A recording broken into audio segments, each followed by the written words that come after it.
Good evening and happy Sabbath. All right, I'll make this one short because today's Friday.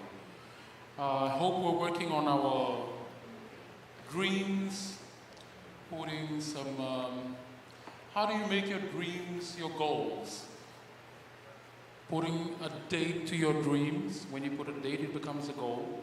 Then when you have steps, it becomes a what? A plan. And then when you have actions attached to those steps, when you start acting on it, it becomes reality. Whatever it is in life, whether it's health, that is what we're talking about now, wealth, beauty, whatever you name it, that's how you get to the finish line. Huh? So today I said I was going to talk a little bit more about food. Food is such a vast topic. It might seem overwhelming, but if you know the laws, you might not do it all now, but over time, as you progress in your health journey, you will be able to keep more and more. And instead of getting weaker and older and sick as you grow older, you will remain fresh until the day you expire from this earth. Huh? So I just want to talk about some food safety and food classifications and how you can read labels when it comes to food. Let's start with meat.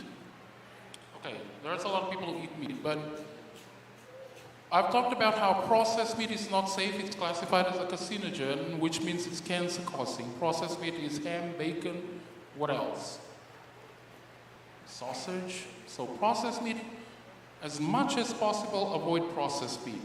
Now when it comes to real meat, which is beef, chicken, fish, which ones, you want to limit if you're still eating meat, you want to limit the risks that you take when you're eating meat. So when it comes to meat, on land, you want to make sure that they are grass-fed and free-range. Okay, so first of all, there's a lot of meat that you get that are not grass-fed. So animals that don't eat their natural foods, they are corn-fed. So if you don't see the word grass-fed on that packaging, most likely it's corn-fed, okay? Corn-fed meat is unhealthy because corn is foreign to the animals, huh? Okay, so make sure you see that it's grass-fed and that it is free-range. If it's not free-range, it's usually brought up in usually in pans for chickens, chicken houses, or they are shut out. So when they are shut up in a barn or a commercial farm, then they become really unhealthy because they don't exercise. So there's a lot of stored toxins in that animal that you're gonna be eating, huh? So make sure they are grass-fed, free-range, and usually they'll write organic there, all right? So those are the words that you look for when you look at meat packaging, huh? When it comes to fish, the smaller the fish, the more healthy it is. The bigger the fish, the more concentrated the toxins are. Because the bigger fish eat the smaller fish eat plankton, okay? So try and eat as, small fish as possible. Depends on where you live. Some coastal areas are more toxic than the open ocean, so usually advisable to eat open ocean fish. Farmed fish is very unhealthy. For example, tilapia, I'm not sure if we have fish farms here, but in Fiji we have a lot. Don't eat farmed fish. If you eat freshwater fish, eat freshwater fish from the rivers. Don't eat farmed fish. I see a lot of tilapia here. Those usually are sourced from, they are usually farmed fish. You know what I'm talking about, farmed fish? They dig a hole, they put in water, they put fish there. Very unhealthy, okay? So eat freshwater fish from the streams or the rivers, huh? Chicken is the same thing. You want to make sure that they are free-range chicken. So it is much healthier to eat your chicken that's running around the villages than to buy it from the store, all right? It is a taste issue, so you just have to get your tongue get used to it if you're still eating chicken, huh? So those are some of the nuances you need to address if you're still eating meat, huh? Again, that's the same thing for eggs. You want to make sure that it's free-range eggs, huh? Free-range eggs are healthier than those that are not labeled free-range. I try to eat local, the big commercial farms of Ireland, they inject hormones into them, they keep their chickens very unhealthy, so I buy taputimu instead of buying from off Island, huh? And try and keeping the local economy alive as well. Milk is the same thing. You want to make sure you're looking at grass-fed cows that produce milk. So usually they'll be labeled on the packaging, grass-fed, free range as well. Okay, now we come to food preparation.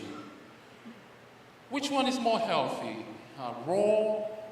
What kind of food preparation is healthy for the body? Raw obviously would be the healthiest because raw foods have enzymes in them.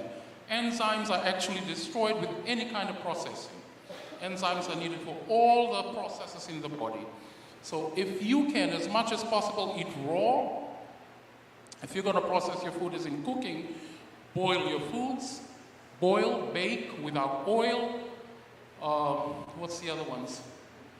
Frying obviously would be the most unhealthy, but if you have to fry, then use stable oils. Coconut oil is a very stable oil, okay? But you gotta heat it at low to medium heat. Likewise for olive oil, okay? Other vegetables, oils, not so healthy for the body. So that's in terms of food preparation. Fruits. You want to make sure that fruits ripen well before you eat them. Like, for example, bananas. If you don't wait until bananas, are spotted and the ends are yellow as well, then you're eating banana unripe, which gives you a different set of nutrients as when they are ripe. So I know we all like green bananas here. Green bananas are giving you starch, basically, starch only. If you want to wait until it's fully ripe, then it'll contain the vitamins that the body really needs from fruits, okay? There's a lot of starches around, so if you're only eating green bananas, you're not waiting until they have vitamins in them, huh? So wait until the ends are yellow, not green, and it's got spots on it, black spots. When you're buying from the stores nowadays, you want to make sure that it's GMO free. What's GMO?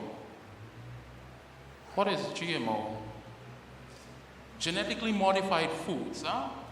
So make sure that it has those letters, GMO free, because that means that the scientists have messed with the DNA, and right now we don't know what that food is doing to our DNA. Okay, so your DNA is actually the blueprint of the body, so it might not really affect you, but it might affect the next generations. Huh? Okay, so make sure that it's GMO free. Aluminum packaging. Avoid aluminum as much as possible. I see a lot of stores wrap food, like Carlo I go to buy, they wrap food in aluminum. Aluminum has been blamed for things such as dementia. When you get old and you get senile and you start to forget things like Alzheimer's, aluminum tends to be a culprit. So stay away from foil pans as much as possible or foil wrappings. That's aluminum, okay? It's better to put it in plastic. So I used to buy my color from Manuia. They used to wrap it in foil. Now I demand that they put it in plastic. When you're buying anything plastic, check that it is BPA free. Find the words, there will be letters BPA free. If these words are not on the packaging or the bottles, that means they contain what we're talking about. So avoid it as much as possible. So when it's a bottled water I've talked about before, or any kind of plastic, try and see as much as possible that you are buying BPA free. Women especially, you'll have bleeding issues or a lack of bleeding when it comes to your periods. A lot of that can be attributed to what we call estrogen mimics, which this chemical is known as. So make sure you're buying BPA free. Huh? All right. I know that's a lot of information. I'll try to get as much printout to Lance to send to anybody who's interested later on. Okay, and quickly, I'm going to touch on something called food combining. Okay, there are certain types of foods that go together. There are certain types of foods that don't go together. And I think I've hinted on that a while back. Okay, so I've talked about fruits. Fruits is the only food that has the enzymes that it needs to be digested by itself. So I've talked about how you don't really need to chew fruits. Fruits will digest itself. So because of that fact, fruit is really the fastest digested in the stomach. So try and eat fruit only on an empty stomach, which means only when you wake up. And the trick with fruits, see, fruits has its own enzymes, and if you combine a lot of fruits, the enzymes, they cancel each other out, so you end up with bloating. So I tell people, don't eat fruit salads, eat one kind of fruit per meal. So if I wake up, I eat one whole papaya, and that's a meal, okay? Fruits is the only food that really is a problem when you mix it with other fruits. If you want to test this theory, put some fresh fruit like bananas or papaya and eat it with your other foods. And you see you'll always be bloated after, okay? That's not because the fruit is bad, but because the mixture is not right, okay? So eat your fruits on an empty stomach first thing in the morning. Fruits actually, Ellen White says, eat fruits in the morning, because fruits actually have the most vitamins and minerals that are available to the body. You don't have to use energy to digest fruits. So you know that you are doing it right because after you eat the fruit, you feel a surge of energy. If you eat fruits with other foods, what you will feel after is you'll feel sleepy because there's a lot of fermentation happening. Wake up in the morning, eat one whole fruit. Now the trick is then you need to wait for about a minimum of 3 hours before you eat something else to allow that fruit to go in, be digested, be absorbed, and then you're ready for the next meal. So if you eat fruit, you will have to wait 3 hours before you eat something else, okay? So, but basically I tell people, fruit is actually a whole meal, one kind of fruit per meal, All right, so the others are kind of tricky. Like, you'll find that Ellen White says don't mix fruits and vegetables. Why? Basically because of the same reason, Vegetables, like other foods, takes a long time to be digested, okay? So while they are being digested, the fruit is sitting there rotting. Just like you see it rotting outside, it happens in the body as well, okay? So Ellen White says separate fruits and vegetables. I say separate fruits from everything else, okay? Now, protein is an issue. Fat you can eat with everything. Protein like meats and eggs, they really don't mix with a lot of things. You see white people, how do they eat their meat? They don't eat it with anything. They don't usually. We eat our meats with what? Starches, okay? Now the issue with that is when you eat your meat with starches, starch then becomes a problem because the meat takes a long time to be digested, and starch, again, like I said, ferments. And there's a recent study to suggest that when you eat protein with starches, it raises your sugar or your A1C. Okay, so not because starch is a problem, it's because your combination is a problem. So as much as possible, eat like Palangis do. If you have to eat meat only, maybe with a little bit of vegetables, but again, I don't see that you really tend to eat your meat alone without a lot of things mixed in, but you eat a lot of starches with that. And I think that's an added problem to our weight as well here. So eat your starches separately from your meat. So just to round that off again, so if I'm eating fruit, I wait for about 3 hours, then I eat anything else. But if I'm eating meat, I can only eat meat for the rest of the day, because it takes about 8 to 12 hours for meat to be digested. If you eat anything else like fruit and vegetables, then it'll go there and rot in the stomach while your body is trying to digest the meat. I know that's a lot of information, but I hope you take home as much as possible. Don't believe anything I say, like the burials of old in the Bible. Always go back and read on your own. Never believe any expert that comes and talks smoothly to you. In that way, you'll always be wrong. So take home the message, research for yourself. If you think that it's right because you were given a conscience to discern, then you do it. God bless you.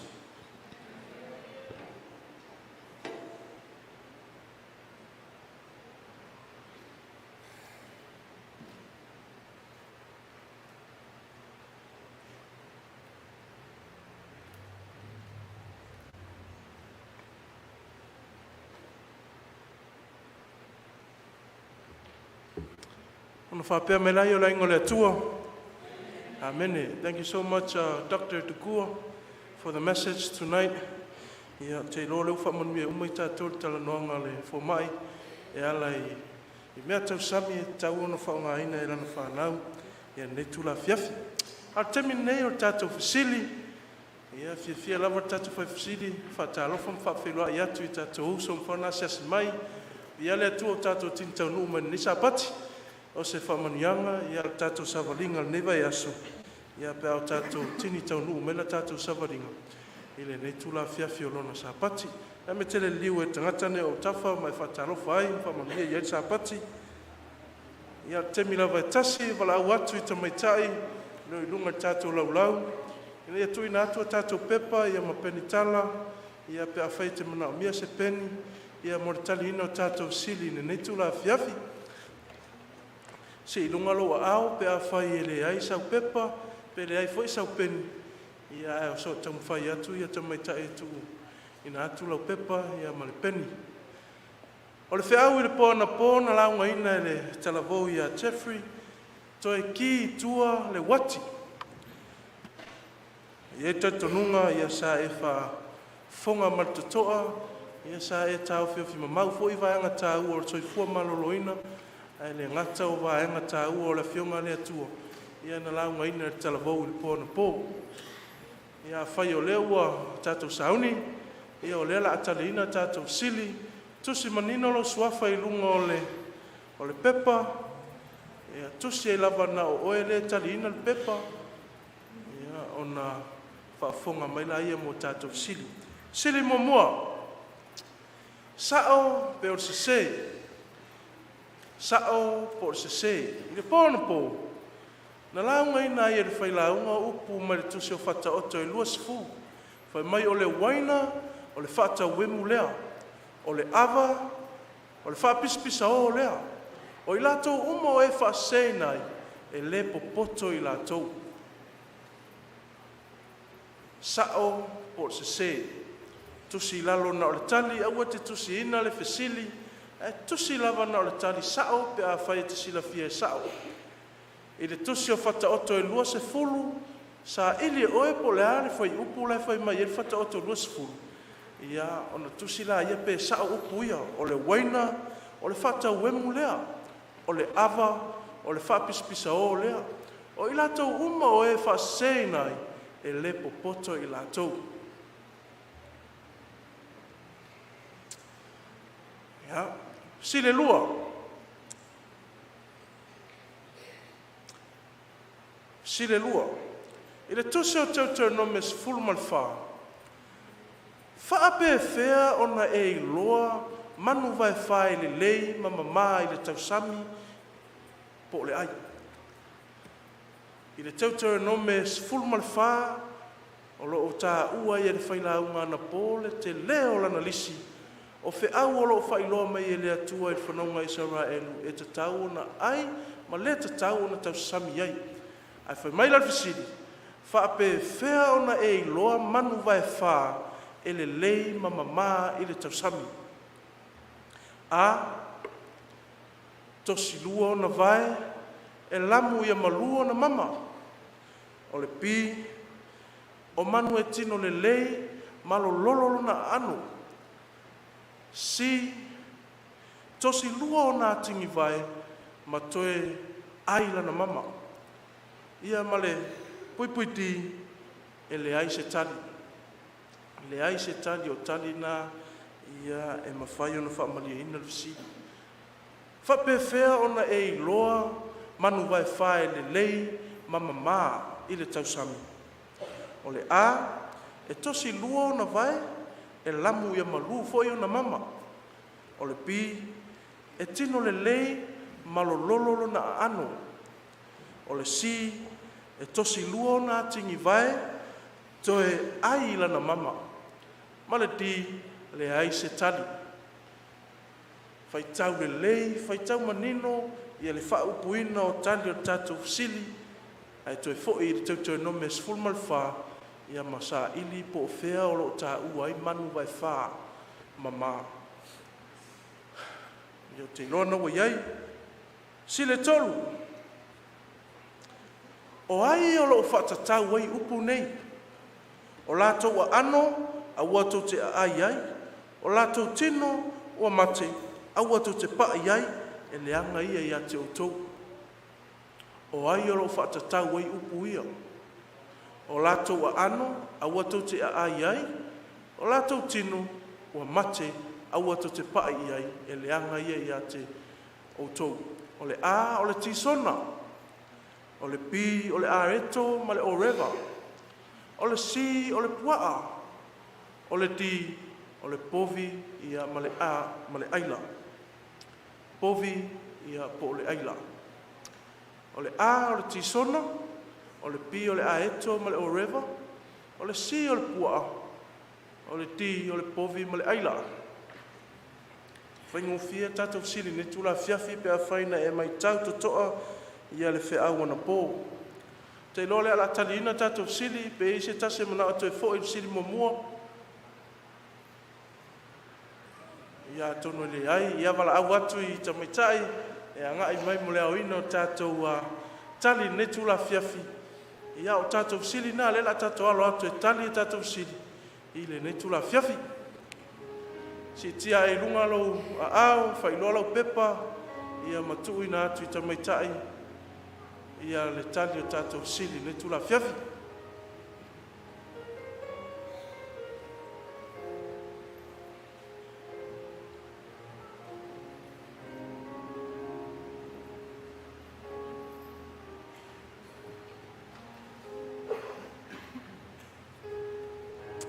Ia whaafutai. Te lole la tato e tali tato sili, i le sili mua sa au por se fata oto e lua se fulu, o le waina, o le fata wemu leo, o le ava, o le fa pispisa o lea, o i lato umo e fa se nai, e le popoto i lato, o le ara tali, e se, e sa o le lei se vaenga o le mau e se, fa ipo e mua na ta ua e fata oto e lua se fulu, ma nino lei e whamatala ina e whaila unga le pōn pō. Sile lua, e tu se tau no mes fulmal fa pe feo na e loa manu vai fa le lei mama i le tau sami a to si lua na vai ma lamu ia malua na mama o le pi tino le lei ma lo lolo na ano o le si to si lua na tingi vai ma to e ai la na mama di le se tadi o le ale tadi o le si ia al fai upo e ono te no mena su fa ia o loo tā ua mai ai, whaftai mo i la tau o loo mantua, ia le vaenga tā ua nā. Si le tolu, o hai o loo whaatatau wei upu nei, o la tau ano a watou te ai ai, o la tau tino o mate, a watou te pai ai, e le anga ia te utou. O le a, o le tisona, o le pi, a eto po le oreva, o le si o le puaa, ia ma le di, o le povi, ia po le aila. O le aretari. O le si, ia Leviticus full Tasi vai upo e fitu e o le valu. Ia to e tā ofi mau pe a whapeu o ngalo. Ia o lo ia ere tali o tātou siri. Mo le atu langang whaptai tele lava i uso ma tātou malom whantali ina tātou siri ne tula fiafi. Le aso atai au, e le aise tātou sili. Ai tuli mai le aso atai au, i fe au le aso atai au. Ai o le atu e whaua wina i tātou sili matali. I le pō le aso sā, ia pe a maua loa wanoa e tātou te mafutai, a o le aso atai au, le isi tātou taringa whisiri, mo le atu le ngang whaafutai lava, ia i le netula fiafi, whamanuia mai le atua o tātou mafuta, ia mamoli mawina le whiau whiwhilia o le neia fiafi, ia whetalai mai o ia, a o tātou whalonglong atu i lono si ufonga. Whafonga le vi inga o le asau nia e la whaipese, i le netula fiafi, whaafutai lava.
sili moilona mana e sili lava le alofa o Yesu ele ai se tasi wo e tu samaia ele ai lava se tasi e mana oi uana o ia lava e alofa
Talofa lava. Fia te talia ina mai oile wo pele i le polo na onole nei o le tatou mafutanga. Ua whaautuina e whapea. O le ola e tasi na Suia ai le Lalolagi. One life changed the world. O au o Sekai Fauo'o. Ma wau fia lava ua mawale nei avanoa e mawhaiuna tatou e whaasoa i le awhionga le atua. Whamanuia tele le atua i lau whaafonga i le nei po.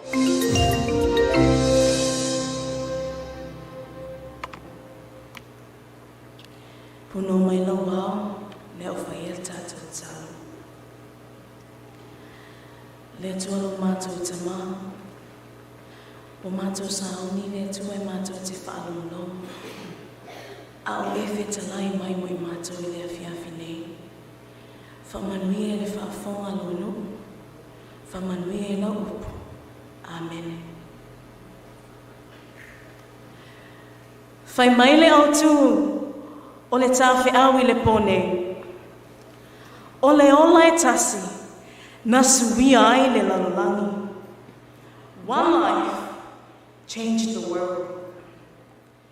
E tō tele nisi na tofu sao, i le avea ai o le Lalolagi, manofo anga matanga o fie, malelelei, o tupu, o peres tene, tai o lotu, manisi o i lātou na i longa lātou ngā luenga lelei, na lau i loa ai i lātou.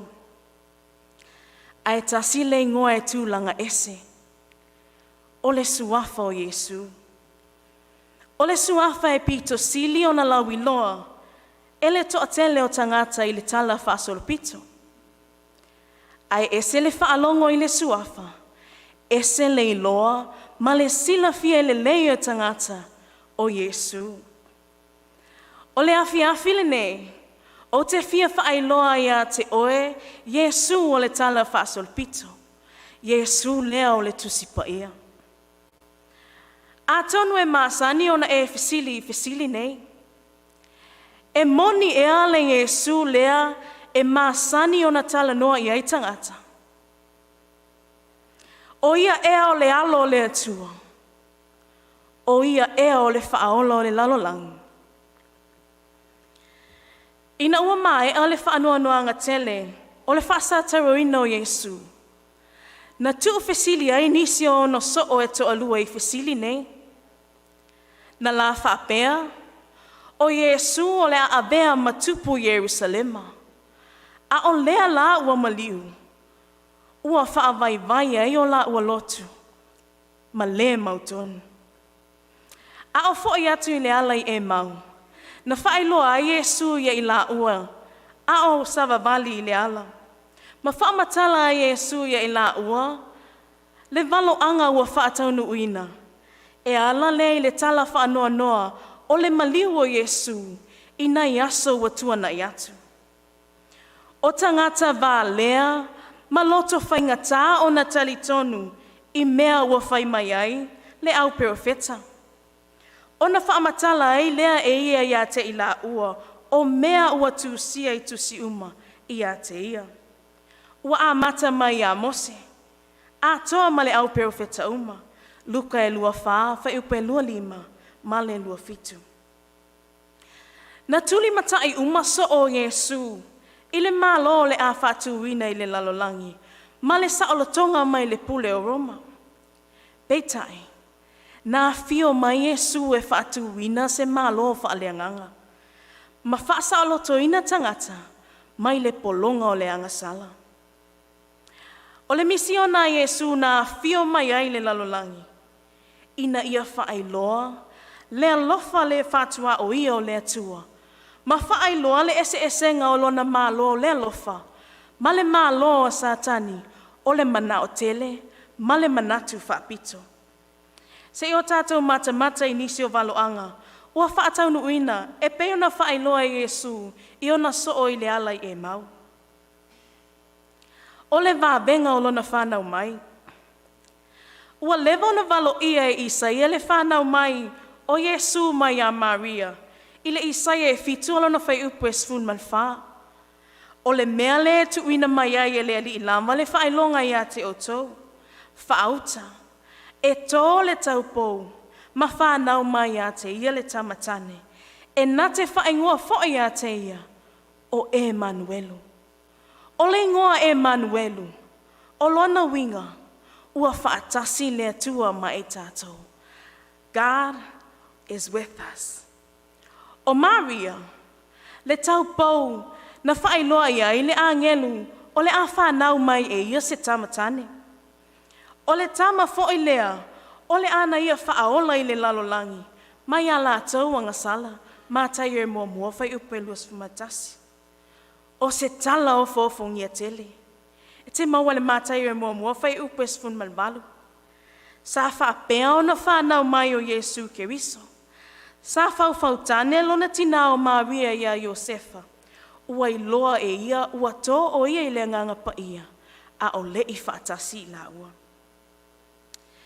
E le ngata na valo ia le whanau mai o Iesu. Ai sa valo ia fo i le nuu na whanau mai ai. Mika i lima lo na whai upelua. A o oe. Pētele ema. E tupu mai a te oe moa au, le na te whai mawhai pule Israelu. O se mea o fofongia, le sao, ma le tonu o le nofoanga, na whanau mai a Iesu i le a aio pētele ema.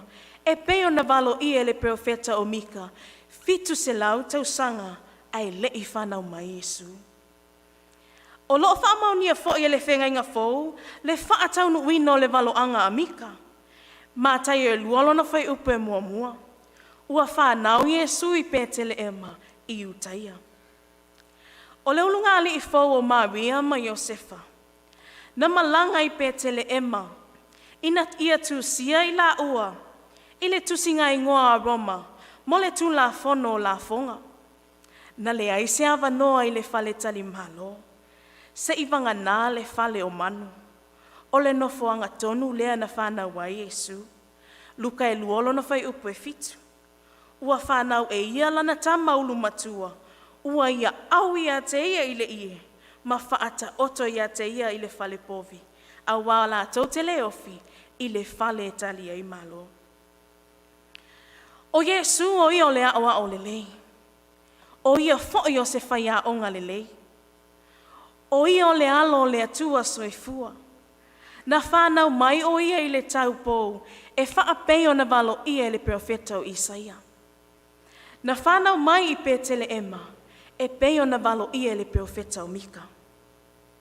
Ai se awa au mai manino ai le tusipa ia, nei talamoni e whaatatau I le soifuanga o Keriso.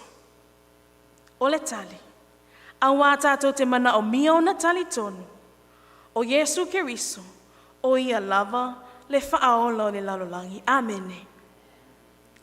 Ina uanga sala tamu ma ewa I le Amataga. Na mana o mia ai o na whaia se awala. E whaasao ma whaaola I le whanau a tangata. O le fuafuanga lea na mafuai o na whanau mai Iesu. O ia o le atua fuafua. Ua fio mai le lalolagi. E soifua I se o langa mama. Ina ia maliu. E suia e a tātou ang sala. O le awala lea e ta ua, o le awala o le wha o le tanga. Awa o le fuafuanga lea tua, ina ia wha o la ina I tātou. Pei taila o e le mawhai lava e le awala o le wha o le tanga le nei, o na wha o la ina o e maa, pe a tātou le tali e ina, mamala malama, I nei valoanga. O valoanga na tuuina mai, ina ia tātou silafia, matali tonu, o Iesu o ia o le whaola.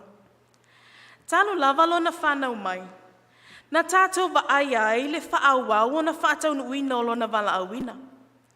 Sa iai mā koi mai sa sae na sue le whenga inga tuai, mai loa ai valoanga o le whaola o le āwhio mai.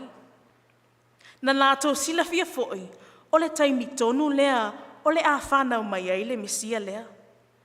Ina ua lātou wa aia se whetu. Na taita I nātu iai lātou a ngā I uta. Na lātou I loa o le whaailonga lea o le tupu, ua whanau mai. Ina ua lātou maua le pepe fō.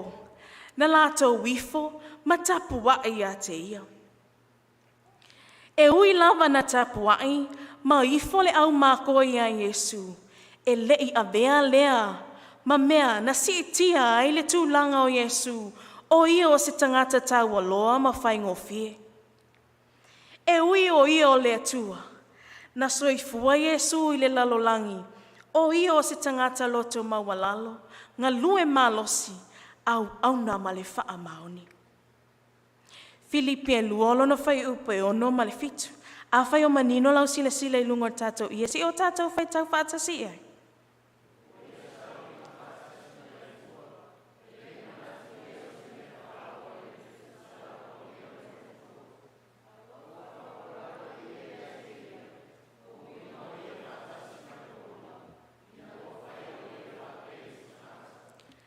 Na avea Iesu e whaapei o se tasi o tātou. Ina ia avea ma whaata e ta inga e soifua I le lalolagi le nei. E le ngata na whaatau nuina valoanga I lona whanau mai. Ai na o lava I lona maliu na valo ia o mamai. O le whaalataina o ia e uta. Na mua e whaeloa manino mai e le tusi. O salamo e whasfu ma Tasi o lona whai upe iwa. O le tangata fo'i o lau o. O le na o whaatuatua I hai. Na ai lau a reto.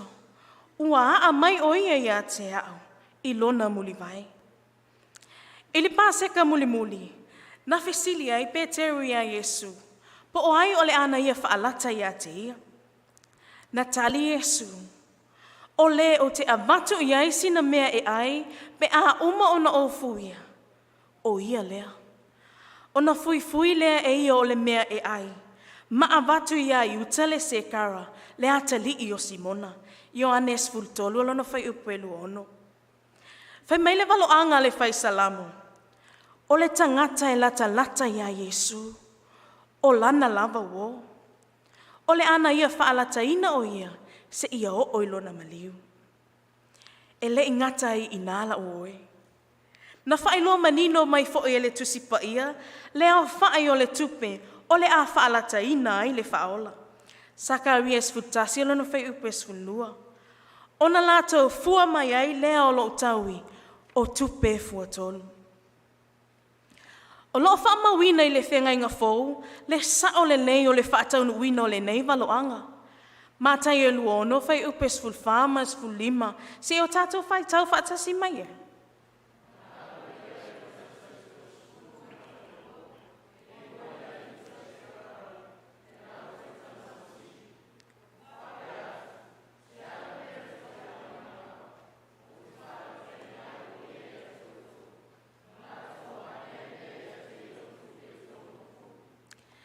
E o lava i le awala, sa wā ma le matanga, na whaatino inai, le whaalata ino Yesu, na valo ia umamai, i sai e 5 whai upe ono. Nā o tuuina atu lo tua, i e sasa mai, ma o ala whau i e futi le awa, o te lei ufi fo'i o mata, i le ma le wheanu. Tau te tani tonu na te tupu nei mea. Na whaatau no uina ea nei waloanga. Mātai e lua ono whai upe ono fitu. Ona lātou tau whai wheanu mai lea i ona whafonga. Ua tau whai tui atu fo'i a te ia. Ua tau whai pō atu fo'i isi. E o lava i le tu ai ngā oti, e maliu mai Yesu, na whaai loa manino uma mai lava. Whai mai le salamo e lua whai upe sful ma le ono. Ua tu ia e lātou, ua ulima ma uwai. Ina ua toi tu mai, Yesu. O toma le tasi o na au so e le itali tonu, ua toi tu mai, Yesu. Whai mai o ia. A whai o te lewa ai atu i ona 5, i mea na tutu i ai whao. Ma tuulo o tamatama i 5, i mea na tutu i ai whao. Ma tuulo o 5 i lona i tū, o te le talia lava. Ioane 2 whai upe 5. Ina ua toe whaali mai Yesu mulmuli ane i atoma. Na ia whaali ai a te ia, manua ona a au. Ina ia tali tonu ai toma. O ia lava leo Yesu, na whaasa taruina. To a fia ni toma o alala maile ne ia fiafi. O loo whailoa mai fo'i e le tusipa ia, o le maliu o Yesu. O le a whaitau winai o ia matangata angasala. Isai e 5 alo na whai upes funlua. Na whaitau wina fo'i o ia whaatasi mai e pangotata. Ina ia awe ina fo'i le angasala tangata e toa tele. Ua whautua fo'i o ia, mo e sori tu la fono. Ma request fulu 5 alo na whai upe 2 ma le 2. Ua lātou whaasātau a fo'i whaatasi maia, tangata whao mea e toa lua. O le tasi lona i tūtau matau, ma le tasi lona i tūtau wangawale. O na whai mai leo le whai upe 2, na tau nuu ai le tusi ua whaapea, na whai tau wina o ia whaatasi ma pango tata. Na tauina mai fo'i e le tupu o tāwita, le mea e tupu i lava o Yesu, Afe tau sanga ele i maliu o ia. Salamo e lua lona whai upo e sun malmalu. Ua lātou tufa u ofu mo i lātou. Ma lātou whai le vili lo o oftino. E te mai tau mai la uoe, le whaatau no wina o upo le nei waloanga. E le isi la fia e fita Roma, na tūsia e tā vita upu nei, i le fia tau sanga, ai le i whanau mai Yesu. Ana lātou whaatau no uina uma upo le nei valoanga. Whai mai leo ane e sfulu i valo na whai upe lua tolu se ia whaangata i le lua lima. Ua whaasātau ina Yesu e tangata tau. Ona lātou ave leo o na ofu. Ile male ofu tino ai le ai se suinga. Ua lalanga atoa toa e afua mai le pito i lunga. Ona whetau tala i leo i lātou. Aua tātou te saia. Ai se tātou whai i ai le bili, po o ai le whai mona. Ina ia tau nuu ai le tusi wa whapea mai. Ua lātou tufa ina o ofu ia te i lātou. Ua whaia fo i le bili lo ofu tino. E o lava i upu, na alanga i Yesu o tau i lunga o le sātau. O loo tau ina uma mai fo i ele salamo e lua lo na whai upu e mua. Loo watu ai, se ale mea wa e tu la foa e mai ai atea. Se o tātou whātusa tusa upu nei, mai le whenga inga tuai, i upu o lo tu sia e mātaio, a o le i maliu Yesu. Mātaio e lua fitu lo no whai upu e whaono. Ua lata i le tu aso e iwa. Ona alanga i leo Yesu ma le leo tele. Ua whape atu. Eli, lama sapatani. O lona winga le nei. Lo'o atu ai. Se ale mea wa e tu la foa i mai ai atea. E se le moni ma le sao le lei o le whaatau nuina uma o nei upu. O le tele o nei valoanga. E lea wa o ia i le malama o tangata. E lei fua ina fo i Yesu lo latou whaatau nuina. Nā te lei fua ina le no foanga o le a ia whanau mai ai. Po o le awala e whanau mai ai. Ai mai se lona whaalata ina, ma lona sawa ina se ia o ina maliu. Ai o Yesu moni lava lea na whetalai, o ia o le Mesia, o le atua ua liu tino tangata. A o ia tau i lungo le sātau o matanga, lava toto lona tino mai le sasa, ma whao i o na vae mo na lima, le pale tui lo nao, a o si o mia o ia, e i lātou o e tau e mu ia te ia. Na ona ia whaapea atu lava ia na angelu, e lave ia te ia. Na mawhai lava ona ia whaasawina ia, peitai. E le mawhai ona whaasawina o ia, a e whano ai i tātou. Amen. Amen. Na fili le alo le atua, e tau i le sātau o matanga, ina ia abea lona ola, e whaola ina ai i tātou. Aisea, e le alofa le whātua o ia. A tātou wa ai i le nā sātau, e nuti mo moia o tātou loto, i le nā alofa e whapito, e le whapito. O le tupu nā tatongi sala o na tangata, i lona lava soifua. E una ina i tātou, ina ia tātou wa lolofa, ia Yesu, a wā o ia, na ulua ia lofa mai ai tātou. Na ia whaia ono, na paule o le awala, e whaola ina i tātou, ma tātou ola e whaavavau mai ia. Whai mai le tusipa ia, ua ino sia, ma tuu la fo ina o ia e tangata. O le tangata whaanoa noa, ua ma sani foi o ia ma le tinga.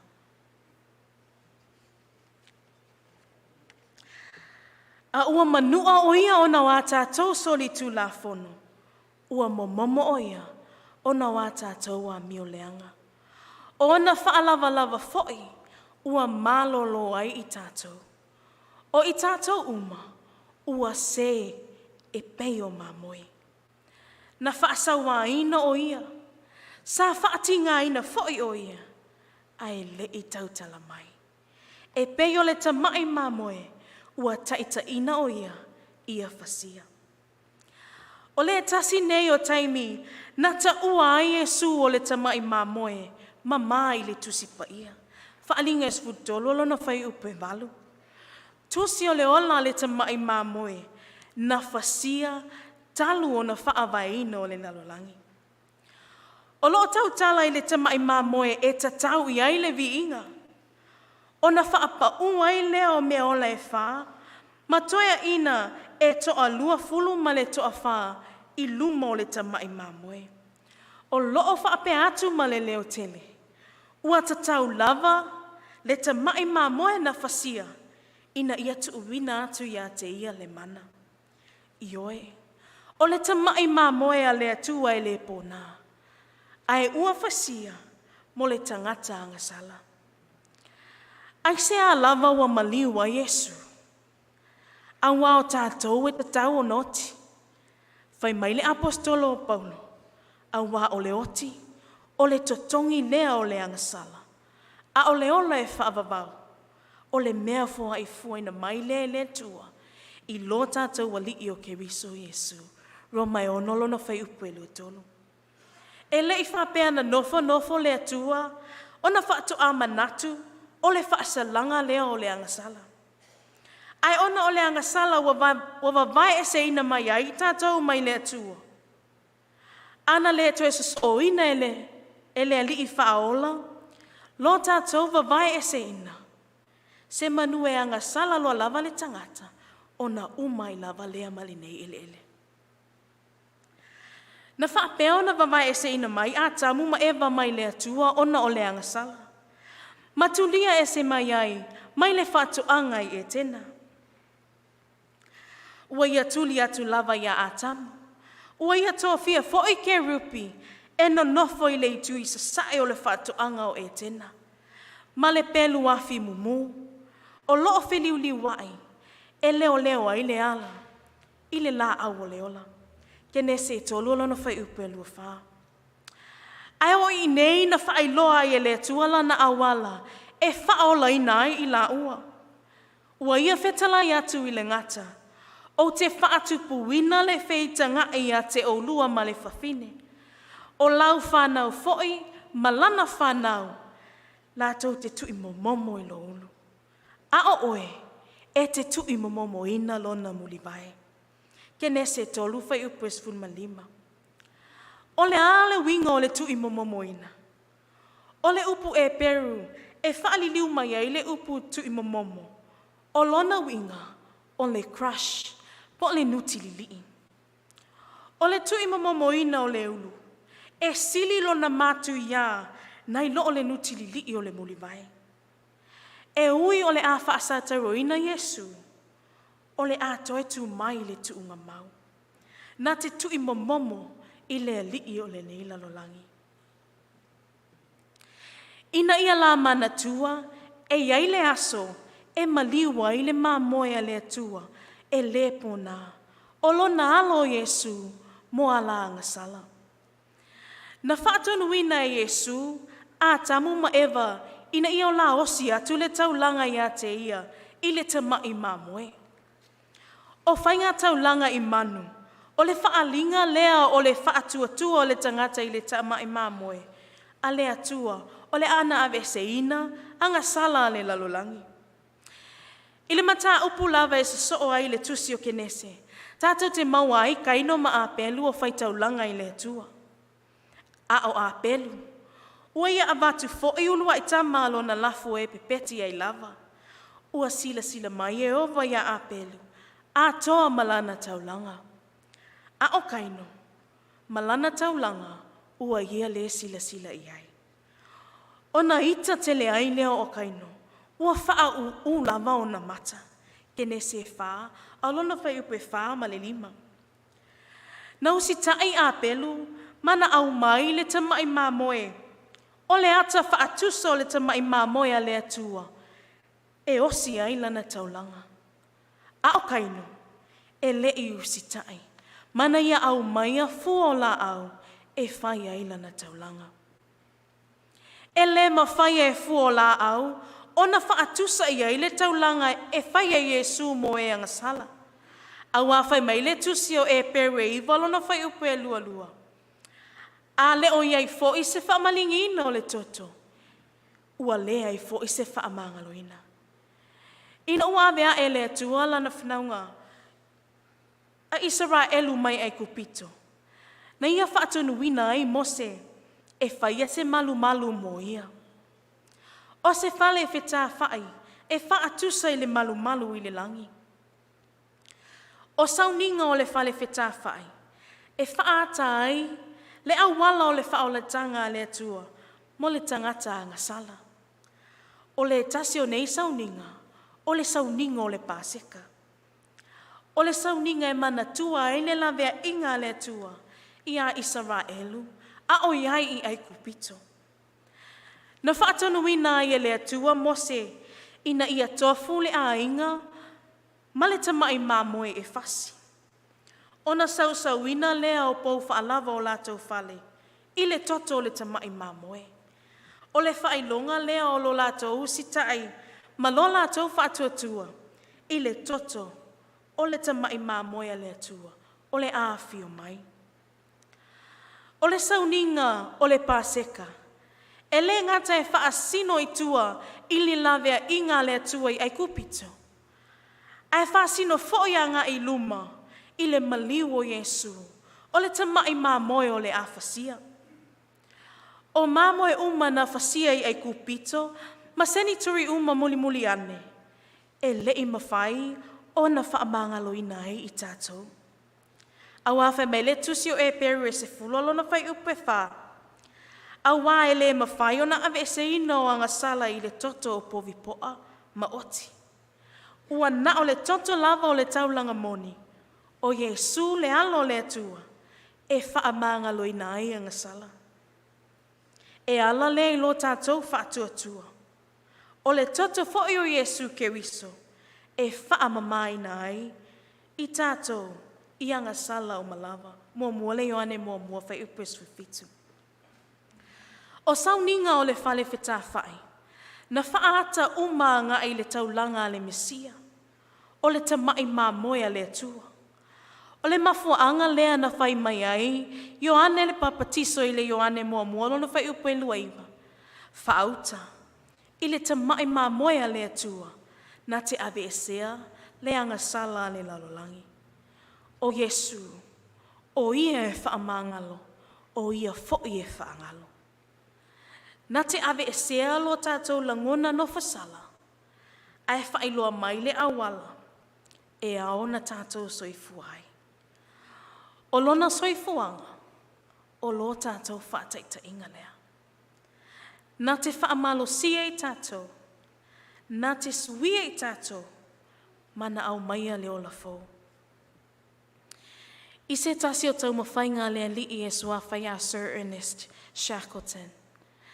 E ko losi le sami ane tā tika i le tausanga, e tasi le awhe iwa se lausful malwha.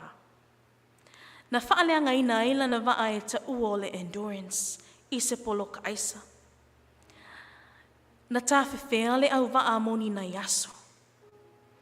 Se ia o, ina lato o atu i le motu e ta ua o le Elephant Island. Na lato to la wapi, ma tu whatasia lato me ai, na mawhai o na whaasau ina mai le waa. Ina ia lato lava tia le o mai o le tau malulu.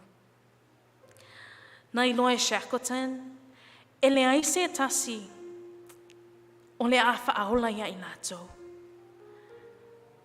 Awai le aise isi, e na te iloa le lei, le neino foanga wa lato iai. Na o le tasi lava lo lātou wha moe moe. O le tau mawhai lea o se tasi o i lātou. E kolosi le sami malulu le nei, mo se fesosoani. Na toe wha le leia e Shackleton. Le waa wha aola e luas fulfutu. Maia biki ina ai lana au waa e to ono. E malanga wha tasi maia. E sa ili mo se fesosoani. E malu se lau maila le mamao le malanga, i le matangi, ma a wha malolosi, wha ato a o atu lea i Norway, i le motu aisa o South Georgia. O se malanga e fesilingia lo na tau nuu ma le manuia, i le taimi o le tau malulu, ma matangi malolosi, I se waa, e le aiso na fale.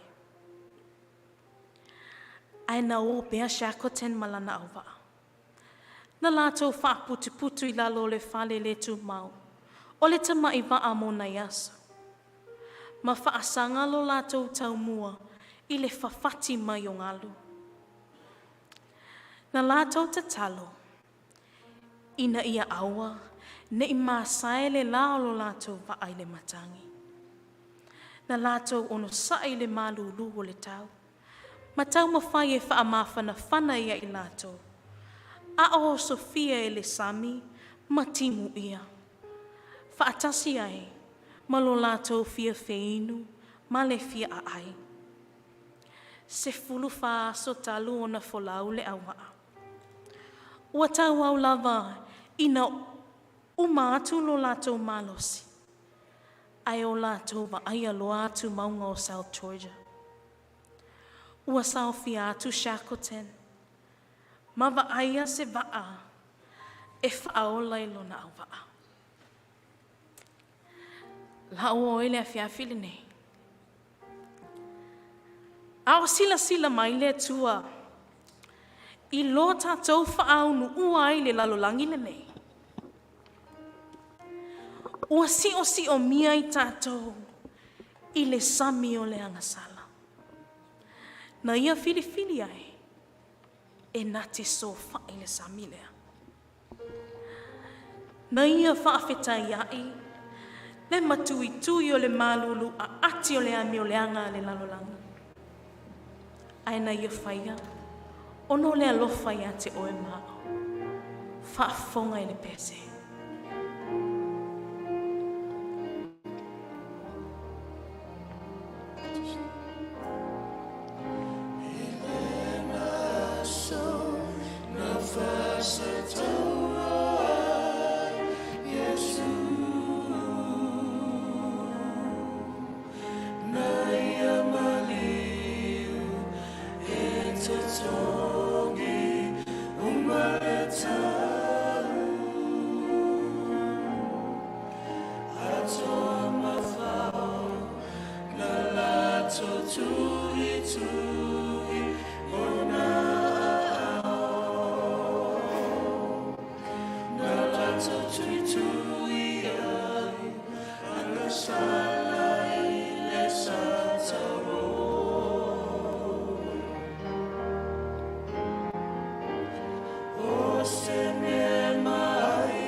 Lofa le fatua o ia le nao le tua.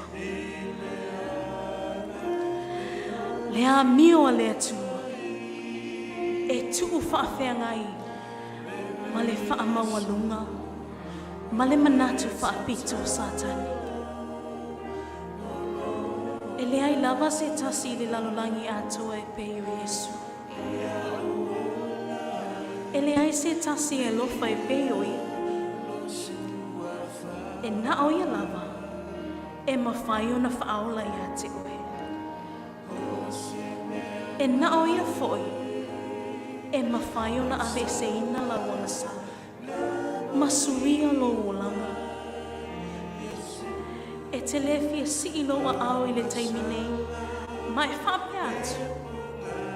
Whawhetai Yesu mo lo walofa ia te a. E ui o leanga, ma loo le usi tai a te oe. Ai ole pone, O te tali ai oe e avea mo ua lii mo o whao. Whaafetai e su mo lo maliu moa. O le awhi awhi nei. O te whia o fo ina i lo o la moe. E a whai o lo whanau naunga leo. Se i e tu lai whatasi maa. A o tātou te tātou.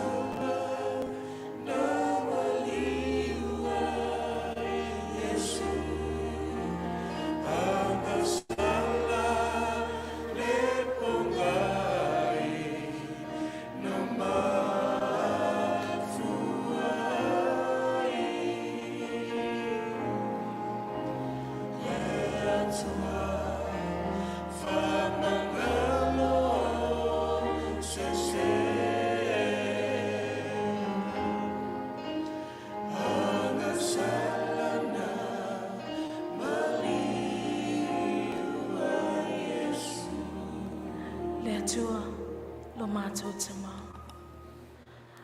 Whaaftai le tua. Whaaftai lau whi au le tua le nei a whi awhi. Whaaftai sa e whe ta lai mai le li e. I loa lofa le whatua o ia. Ua mawhai e ona mātou maua le awanoa. Mātou te sauwhangai i le ola e whaapamau le li e. Whaafetai mo Yesu na maliu mo i mātou, ina ia māngalo o mātou leanga. Whaafetai lo whaafonga ino i mātou, whaamanuia i le fo i atua lonu, o no lo lava suafa. Amen.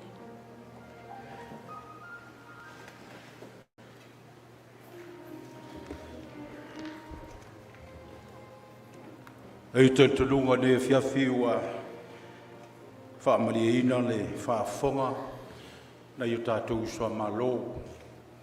Ia i le whetalai mai o le atua, ia male manino i le whiau o le nei fo i whiawhi. O i te tulunga o le atua i le manao, e palasi atu le tangata i le angasala. Na o le atua i la veina, o na tangata i le langi ma le ola e whaavavau o tāpe na masaunia i le atua mai mori ai le nganga whaaftai, le atua le nei fo i whiawhi ala i le whiau mātanga whie, ia launga ina e le tamaita i talavou.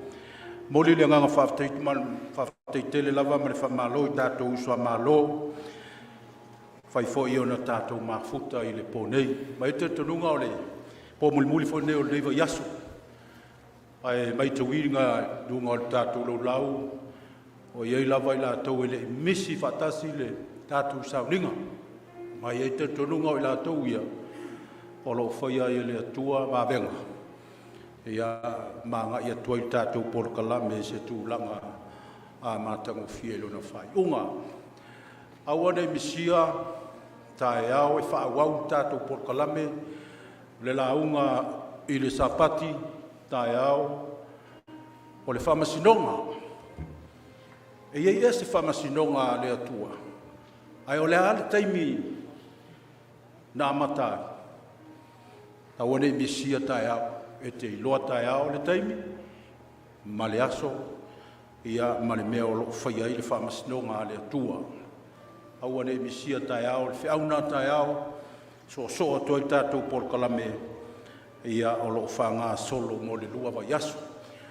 Mai mori atu le nganga whaaftai tele, ma le wha malo i tātou usua malo lava, a le tali wha alo alo,